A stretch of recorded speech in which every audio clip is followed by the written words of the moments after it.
Welcome to Crazy Learning. This is your educational channel. Now we are starting your first chapter of class 10th in science subject. तो देखो भाई, पहला chapter है chemical reaction and equation, रासायनिक अभिक्रिया एवं समीकरण। ठीक, क्या होती है भाई, थोड़ा सा जान लेते हैं इसके बारे में क्या होता है। ठीक है, केमिकल रिएक्शन होती हैं, रासायनिक अभिक्रिया क्या होती हैं। रासायनिक अभिक्रिया वो होती हैं जो दो या दो से अधिक पदार्थ मिलकर नया पदार्थ बनाते हैं। मतलब जैसे मान लो हमने क्या लिया, हमने ले लिया जिंक ले लिया। ठीक, एक पदार्थ ही तो है, जिंक ले लिया। दूसरा हमने इसी में ऑक्सीजन ले लिया, है ना, ऑक्सीजन ले लिया। अब जब ये दो या दो से ज़्यादा तत्व या पदार्थ मिलकर क्या कह रहा है, नया पदार्थ बनाते हैं, तो ये दोनों मिलके जिंक ऑक्साइड बना देंगे। क्या बना देंगे? जिंक ऑक्साइड बना देंगे। तो देखो, दो या दो से अधिक तत्व मिलकर कोई एक नया पदार्थ बनाए या मिलकर नया पदार्थ बनाते हैं तो उसे क्या कहते हैं, रासायनिक अभिक्रिया कहते हैं। ठीक है, इंग्लिश में डिफिनेशन क्या हो जाएगी, when two or more substances combine to form a new substance it is called a chemical reaction। जैसे एग्जांपल में burning of magnesium ribbon in air. Ribbon वही है, मैग्नीशियम जो है ना, जलाने पर जो सफ़ेद राख निकलता है उसी को बोलते हैं। तो मैग्नीशियम रिबन को जब जलाते हैं तो उससे देखो सफ़ेद राख कुछ बनता है, नीचे झड़ता है उसमें, तो वही क्या है, एक तरह से तुम्हारा रिएक्शन है, रासायनिक अभिक्रिया हो रही है। ठीक है, चलो देखो आगे भाई। जैसे देखो केमिकल रिएक्शन क्या होता है, जैसे इसमें देखो हाइड्रोजन लिए हैं। ठीक है, हाइड्रोजन के इसमें अणु लिए हैं। ठीक है, यहाँ पे कितने, दो अणु हैं कि चार अणु हैं, यहाँ पे चार अणु हैं। ठीक है, दो। ठीक है, ऑक्सीजन कितने हैं, ऑक्सीजन यहाँ पे दो हैं। ठीक है, ऑक्साइड दो हैं तो एक मिलके ऑक्सीजन बन गया, तो इन दोनों को मिलाया तो देखो क्या बना दिया, जल बना दिया। फिर से देख लो एक बार, देखो यहाँ पे क्या है, जल के हाइड्रोजन के अणु हैं, ऑक्सीजन के अणु हैं, है ना। इन दोनों को क्या किया, दो या दो से अधिक तत्व हैं, है ना, टू और मोर देन सब्सटेंसेस हैं। इन दोनों सब्सटेंसों को क्या किया हमने, मर्ज कर दिया, हीट करके एक में मिला दिया, तो क्या बन गया, देखो जल बन गया। ठीक है, देखो दो हाइड्रोजन थे, ठीक है, मतलब चार हाइड्रोजन थे। ठीक है, यहाँ पे दो ऑक्सीजन थे, इन दोनों को जोड़ा, देखो वाटर बना दिया, H2O। ठीक है, देखो यहाँ पे भी डिफिनेशन लिखी है, chemical reaction is the process. Chemical reaction क्या है, एक तरह की प्रोसेस है ना। प्रोसेस मतलब एक अभिक्रिया है एक तरह की। व्हेन, जब क्या होता है, वन और मोर रिएक्टेंट्स, जब दो या दो से ज़्यादा रिएक्टेंट्स अभिकारक क्या हो, कन्वर्ट हो जाए, बदल जाए किसमें, टू डिफरेंट सब्सटेंसेस में, अलग सब्सटेंस में, एज अ प्रोडक्ट, किस रूप में, प्रोडक्ट के रूप में, उत्पाद के रूप में, उसे हम क्या कहते हैं, रासायनिक अभिक्रिया कहते हैं। गेटिंग माई पॉइंट और नॉट? चलो आगे देखो भाई, फिजिकल वर्सेस केमिकल चेंज। देखो भौतिक और रासायनिक परिवर्तन क्या होते हैं, इधर मैंने थोड़ा सा एक्सप्लेन कर रखा है। इधर देखो इसके फीचर्स क्या होते हैं, है ना, फिजिकल चेंजेस कैसे होते हैं, केमिकल चेंजेस क्या होते हैं। देखो रिवर्सिबिलिटी मतलब कि परिवर्तन के जो टाइप्स होते हैं, कैसे क्या जो है परिवर्तन होते हैं, तो हमेशा कैसे होंगे, ये मोस्टली हमेशा कैसे होंगे, अधिकतर रिवर्सिबल होंगे, मतलब कि प्रतिवर्ती होंगे। और केमिकल चेंजेस में इरिवर्सिबल मतलब अपरिवर्तित होंगे। मतलब देखो समझो, जैसे फिजिकल चेंज है, हमने क्या किया, हमने कोई ऐसी चीज़ ली जिसको हमने किसी चीज़ में कन्वर्ट किया। मतलब क्या, जैसे हमने क्या किया, मान लो हमने एक पेन लिया। ठीक, एक पेन लिया हमने, उसको तोड़ मरोड़ के पूरा घुमा के क्या किया, प्लास्टिक में, बिल्कुल लिक्विड की तरह प्लास्टिक में बना लिया। फिर क्या हम उसको वापस से पेन में डेवलप कर सकते हैं? हाँ कर सकते हैं, बिल्कुल कर सकते हैं। तो मतलब क्या है, प्रतिवर्ती है ना, मोस्टली रिवर्सिबल, वही रिवर्स कर सकते हैं उसको, वापस से जिस तरह से आई थी वैसे ही बन सकती है। बट केमिकल चेंज में क्या होता है, इरिवर्सिबल होते हैं। मतलब उसमें क्या होता है, जैसे मान लो मैंने दूध लिया, ठीक, दूध में थोड़ा सा दही डाल दिया, इसी में दही डालने के बाद इसको मैंने जमा दिया, तो ये क्या बन गया, दही का जमा डालने के बाद ये पूरा दही बन गया। अब ये जो दही बना, क्या इसको वापस से दूध में कन्वर्ट कर सकते हैं? तो आपका आंसर आएगा नहीं। तो ये क्या है, जो हम वापस से जिस रूप से आया है उस रूप में वापस ना जा पाए तो केमिकल चेंज, और अगर उस रूप में वापस चला जाए तो फिजिकल चेंज। ठीक है, आसान भाषा में। देखो भाई आगे, आगे क्या है, न्यू सब्सटेंस फॉर्म्ड, है ना, तो इसमें क्या है, नए सब्सटेंस बनते हैं। और फिजिकल चेंज में क्या होता है, नहीं बनते हैं, है ना। अब मान लो जैसे हमने अभी बताया था, पेन का एग्जांपल लिया था, तो भाई वो प्लास्टिक से प्लास्टिक ही में तो रहा, कोई नया पदार्थ तो बना नहीं, है ना, कोई नया जो है सब्सटेंस तो बना नहीं। बट जैसे दूध था, हमने उसे नया एक पदार्थ ही बना दिया, दही, है ना, नया पदार्थ बन गया पूरा। समझ में आ रहा है? देखो आगे एग्जाम्पल, जैसे आइस का मेल्ट होना, बर्फ़ का पिघलना क्या है? फिजिकल चेंज है। क्यों? हम वापस से जब पिघल गई उसको वापस से फ्रिज में रख देंगे, जमा देंगे, वापस से बर्फ़ बन जाएगी। अब लोहे का जंग लगना, अब केमिकल चेंज में क्या होता है, जो पहले जैसा होता है बिल्कुल सेम टू सेम वैसा नहीं बन सकता। तो फर्स्टली पॉइंट अपरिवर्तित मतलब कि इरिवर्सिबल होता है, ठीक है? इसमें नए सब्सटेंस बनते हैं और इसमें क्या होता है, जैसे एग्जांपल हो गया रस्टिंग ऑफ आयरन, ठीक है? और फिजिकल चेंज में क्या होता है, ये रिवर्सिबल होता है मतलब कि प्रतिवर्ती होता है और इसमें नए जो तुम्हारे पदार्थ होते हैं, नए सब्सटेंस होते हैं वो नहीं बनते हैं, ठीक है? और इसमें क्या है, जैसे एग्जांपल में लिख दिया बर्फ़ का पिघलना, ठीक है? चलो भाई आगे देखो। केमिकल रिएक्शन एग्जांपल, जैसे क्वेश्चन लिखिए मैग्नीशियम ऑक्साइड सॉरी ऑक्सीजन लिया है तो मैग्नीशियम ऑक्साइड बनाया है, ठीक है? तो ये क्या है? ये है तुम्हारा समीकरण। क्या है? समीकरण है। जैसे देखो यहाँ पे हाइड्रोजन ऑक्सीजन लिया है और जल बनाया है। अभी ये तो पढ़ के ही आ रहे हैं हम लोग। हाइड्रोजन ले लिया, ऑक्सीजन ले लिया, मिलके जल बना देता है। ये रिएक्शनें कुछ होती हैं, इनको याद कर लेना, ठीक है? तीर का मतलब क्या होता है भाई? तीर का मतलब होता है अभिकारक से उत्पाद की दिशा। मतलब अगर ऐसे बना है तो अभिकारक इधर दिए हैं और उत्पाद इधर दिया है। मतलब रिएक्टेंट्स इधर दिए हैं, प्रोडक्ट इधर दिया है, ठीक है? और अगर हमने एरो इस तरह बना दिया तो रिएक्टेंट्स जो हो जाएंगे मतलब कि अभिकारक जो हो जाएंगे वो इधर दे देगा और जो प्रोडक्ट होगा दिशा होगी वो सॉरी उत्पाद जो होंगे वो इधर दे देगा, ठीक है? ऐसे समझना। तो अपोजिट और जैसे भी है तुम याद रखना, बस एरो ही ध्यान रखना, ठीक है? कि एरो का मुंह किस तरफ है, माउथ किस तरफ है, ठीक है? चलो आगे देखो भाई। बैलेंसिंग केमिकल इक्वेशन देखो। अब आगे हम पढ़ते हैं समीकरण का संतुलन कैसे करते हैं। अब भाई समीकरण का संतुलन करते क्यों है, पहले ये तो जरा जान लेते हैं। वाई बैलेंसिंग इज इम्पोर्टेंट, क्यों हमें बैलेंस करना जरूरी है? Because law of conservation of mass मतलब द्रव्य संरक्षण नियम। क्या कहता है द्रव्य संरक्षण नियम? संरक्षण मतलब कहता है कि जो चीज जैसी है वो वैसी ही रहेगी। ना तो हम उसको पैदा कर सकते हैं, ना तो हम उसको कभी भी खत्म कर सकते हैं। समझ में आया? जैसे ऊर्जा का संरक्षण नियम होता है ना, law of conservation of energy, उसी तरह से सेम टू सेम, ठीक है? तो क्या है, अब जो तुम्हारे मेटल्स होते हैं, नॉन मेटल्स होते हैं, कह लो सब्सटेंसेस होते हैं, उनका क्या होता है, कोई ना कोई भार होता है ना? क्या होता है? मास होता है उनका। अब भाई उसका जो मास है वो तो बदल नहीं जाएगा, नहीं समझे? अब जैसे मान लो आपका शरीर है, ठीक? आपका शरीर है ये देखो शरीर है आपका, आप ही हो ये। जो जूते वूते पहना दो भैया इसको, बड़े छोटे छोटे। तो ये मान लो आपका शरीर है, ये आपके बाल हैं, ठीक? तो जब आप अपना वजन तौलते हो तो कुछ आता है मान लो 40 किलो। जो ज्यादा खाता होगा उसका 140 किलो है ना। मान लो मोटा ताजा आदमी है, अब क्या है उसका 140 किलो वजन है, तो मान लो वो निपट गया। निपट गया मतलब समझ गए ना?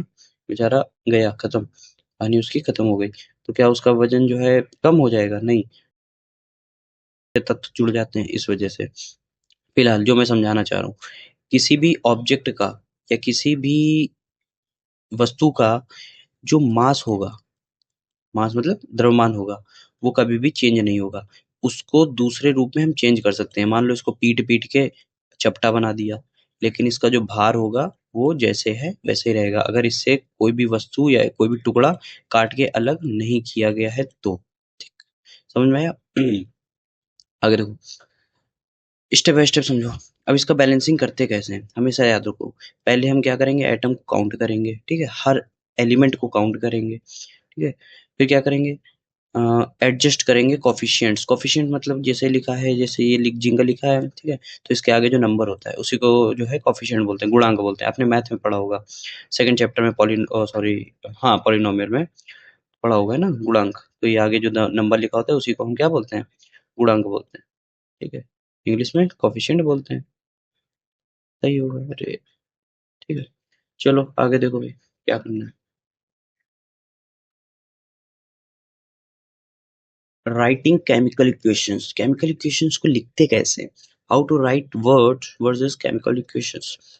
वर्ड इक्वेशन ऐसे लिखते हैं देखो, जब शब्दों में लिखना है हमें, तो हाइड्रोजन का पूरा नाम लिखेंगे, ऑक्सीजन का पूरा नाम लिखेंगे और मिलके क्या प्रोडक्ट बनाएगा, वाटर प्रोडक्ट बना देगा, ठीक है? आगे देखो, बैलेंस इक्वेशन कैसे करेंगे। ये इक्वेशन देखो बैलेंस की गई है यहाँ, एक सेकंड, कलर थोड़ा चेंज कर लूँ। देखो ये बैलेंस की गई है, देखो यहाँ पे हाइड्रोजन पहले इतने थे, 2 थे, ठीक? बाद में कितने हो गए? 4 हो गए। यहाँ ऑक्सीजन कितने हैं? 2 हैं। अब यहाँ ऑक्सीजन देखो 2 हैं और हाइड्रोजन कितने हैं? 4 हैं, ठीक है? यानी बैलेंस्ड है। अब और सुनो, ये क्या होता है, तुम्हारा जो केमिकल चेंजेस होते हैं या इक्वेशन जो भी बनती है उसमें और क्या चीज़ें होती हैं वो दिखाता है, क्या दिखाता है? कलर में चेंजेस होते हैं उसके, है ना? कलर कोडेड में। और क्या होता है, पार्ट्स में चेंजेस हो जाते हैं, जैसे रिएक्टेंट्स हो गया, प्रोडक्ट हो गया, है ना? ये सब में चेंजेस हो जाते हैं। और एरो तो मैं पता ही है क्या दिखाता है, एरो दिखाता है रिएक्टेंट से प्रोडक्ट की तरफ, ठीक है? एक टिप है, देख लो जरा, जान लो। एटम्स को बैलेंस करना मैथ जैसा है, जैसे लेफ्ट और राइट बराबर होना चाहिए ना, एलएचएस बराबर आरएचएस करते हो आप लोग, लेफ्ट हैंड साइड बराबर आर राइट हैंड साइड करते हो, वैसे इसमें भी होता है, ठीक है? समझाऊंगा अभी, देखो आगे मिलेगा। देखो, देखो भाई आगे,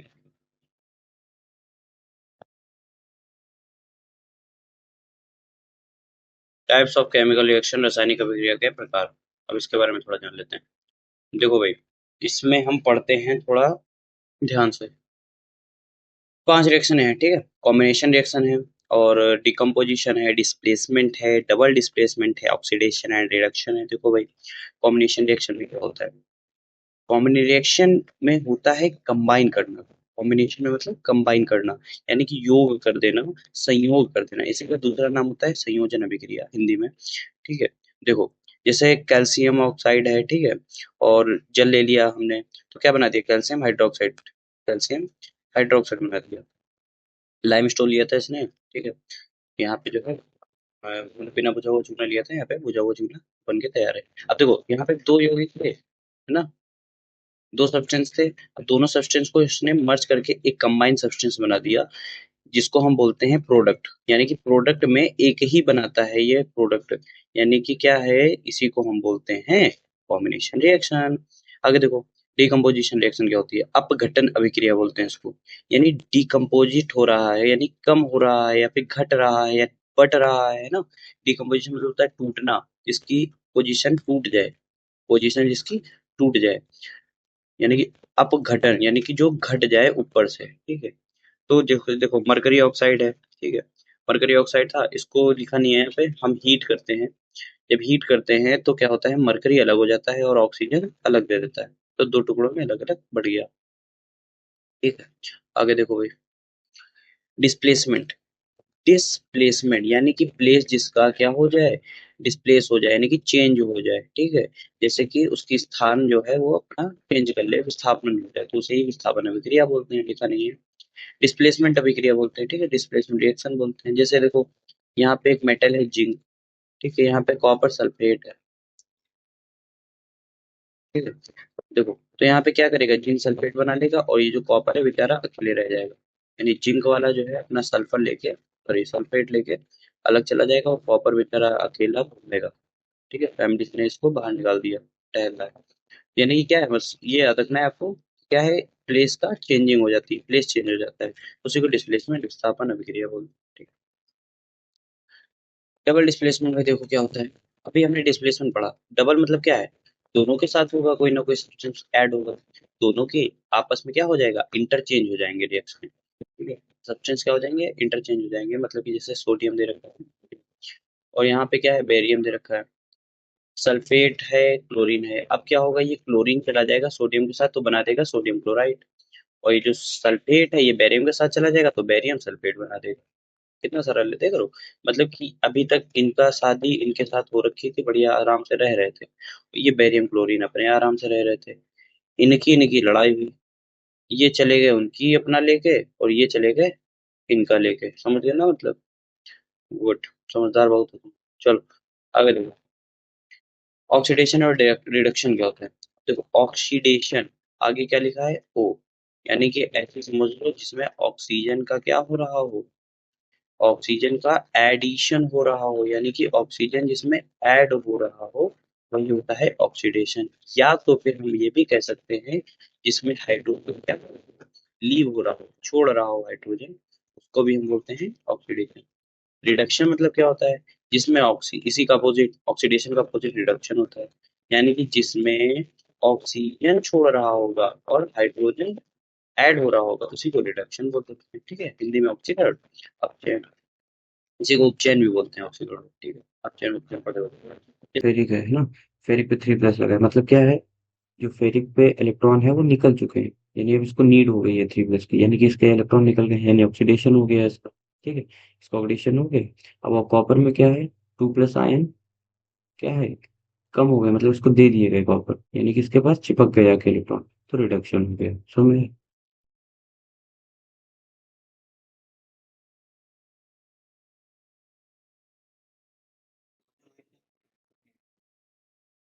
देखो इसमें क्या होता है, इसमें क्या होता है, चेंज होते हैं, क्या चेंज होते हैं। देखो जब भी हम कोई रिएक्शन करते हैं और प्रोडक्ट बनता है, ठीक, जब भी हम रिएक्शन करते हैं और प्रोडक्ट बनता है, ये कौन सा प्रोडक्ट है, तो ये प्रोडक्ट जब बनता है, तो जब प्रोडक्ट बनेगा तो उसमें क्या होगा, प्रोडक्ट बनने से पहले कुछ चेंजेस होते रहेंगे, या प्रोडक्ट बनने के साथ साथ कुछ चेंजेस होते रहेंगे, है ना। रिएक्शन जब होगी तो वो चेंजेस कौन कौन से होते हैं, क्या क्या चेंजेस होते हैं, वो पढ़ लेते हैं। तो कलर में चेंजेस होगा, है ना, रंग में परिवर्तन होगा। जैसे कि मान लो हमने क्या किया, मैग्नीज लिया, ठीक, मैग्नीशियम लिया, ठीक, मान लो हमने मैग्नीशियम लिया और इसको क्या किया, ऑक्सीजन की प्रेजेंस में हमने इसको रिएक्शन कराई, तो मैग्नीशियम ऑक्साइड बनाया, पता ही है आपको, रिएक्शन याद है। अब ध्यान से देखो, मैग्नीशियम ऑक्साइड तो बनाई, लेकिन ये बनी कैसे, इसको हमने क्या किया था, इसको हमने जलाया था, किसको, मैग्नीशियम को जलाया था, ठीक है। जब मैग्नीशियम को हमने जलाया था तो नीचे एक थाली रखी और उसमें क्या किया, जब जला रहे थे तो नीचे सफेद कलर का पाउडर फटाफट फटाफट गिर रहा था और आवाजें भी आ रही थी, पट पट पट पट, क्यों, क्योंकि वो ऑक्सीजन की वजह से आ रही थी। और जो पाउडर जो इकट्ठा हुआ सफेद कलर का, तो इसी को क्या बोलते हैं, मैग्नीशियम ऑक्साइड बोलते हैं, ठीक है। लेकिन कलर क्या आया, व्हाइट आया, क्या कलर आया, व्हाइट आया। ये जो कलर आया तो देखो कलर में चेंजेस हुए। उसी तरह टेम्परेचर में चेंजेस होते हैं, तापमान में परिवर्तन होता है, कभी हीट आ जाती है ना, यानी कि एक्सोथर्मिक हो जाता है, कभी हीट चली जाती है तो एंडोथर्मिक हो जाता है। ये रिएक्शन ही होती है। देखो एक अलग से वीडियो बना के उसमें सारी रिएक्शनों का पूरा एक्सप्लेनेशन कर दूंगा। बाकी देखो, फॉर्मेशन ऑफ गैस बनती है ना, गैस का फॉर्मेशन होता है, जैसे यहाँ पे मान लो तो नहीं है, जैसे कोई रिएक्शन होती है इसमें हाइड्रोजन गैस छोड़ दे, है ना, या कोई भी गैस अलग से निकल रही है ऐसे। फिर देखो परसिपिटेट क्या होता है, यानी अवक्षेप का निर्माण होता है। रियल लाइफ एग्जांपल में जैसे देख लो, रस्टिंग हो गया, रस्टिंग मतलब एक जंग लगना, है ना। विनेगर जो सिरका होता है और बेकिंग सोडा को मिला दिया हमने, तो वो अलग बन गया, है ना? तो इस तरह की चीजें उसमें चेंजेस होते हैं। तो यही सब चीजें हैं जो चेंजेस होते रहते हैं रिएक्शन करने के टाइम पे, वही बताया है इसमें, ठीक है। चलो आगे देखो भाई जरा, कोरोजन एंड एसिडिटी क्या होता है, जानो उसको। कोरिजन मतलब होता है लोहा या हवा या फिर पानी से रिएक्ट करके क्या होता है, रस्ट बनाना।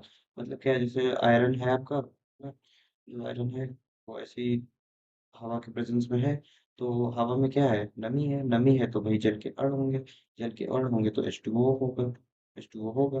तो क्या है, हवा के जल में, सॉरी, आयरन जो है हवा के प्रेजेंस में अगर रहेगी तो उसमें नमी होगी, नमी होगी तो क्या है, उसमें जो है जंग लगने का पक्का पक्का चांसेस बन जाते हैं, यानी कि रस्ट उसमें आ जाएगा। अब ये जो रस्ट आ जाता है इसी को क्या बोलते हैं, कोरोजन बोलते हैं, यानी संक्षारण बोलते हैं। उसी तरह डेंसिटी क्या होती है, डेंसिटी लिक्विड में लगती है, यानी कि जब तेल जो है जैसे खराब हो जाता है ना, स्मेल स्मेल करने लगता है, गंदा, बड़ी बदबू आने लगती है, पिला दे भाई बदबूदार तेल की, बेचारा निपट जाए वो भी, है ना, या फिर जो है चटा दे तो उसका टेस्ट बड़ा भद्दा भद्दा लगेगा, खराब वराब हो जाता है तेल है कोई, तो देखो टेस्ट कैसा गंदा गंदा लगता है, अकड़ाता है टाइप का, है ना वैसा, तो चेंज हो जाता है। तो अब देखो इसका प्रिवेंशन टेक्निक क्या होती है, यानी कि मतलब उसको कैसे बचा के रखना है ना, रोकथाम क्या होते हैं। तो उसको क्या करो, पेंट करके रख दो, है ना, जैसे घर में